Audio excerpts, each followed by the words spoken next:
Assalamualaikum. Good afternoon, everyone. Hope you are well. Thank you, sir, for giving me an opportunity to introduce myself in front of all of you. I am Muhammad JANNATUL FERDOUSI. You can call me Jannat. I am from Dhamorhat, the Upazila of Naugan district. It has many historical places like Alta Digi, Jogdul Bihar, etc. Now I am telling about my educational background.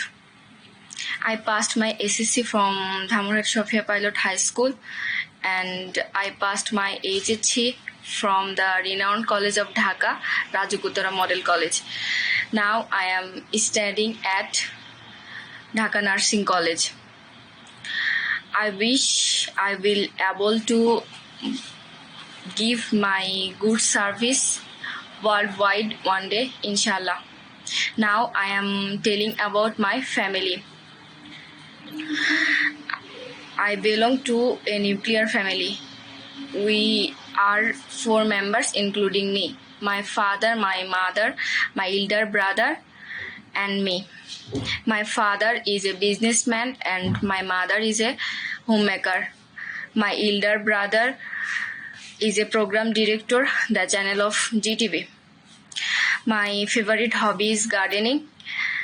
My favorite subject is anatomy, and my favorite season is winter. All of you will happy to know that we have 15 cows in our village home. I am really missing them at this time. I gave them grass, water, etc. However, hostel life is more painful with the patla dal. That's all about me for today. Thank you everyone for listening me, and have a nice day. Bye bye.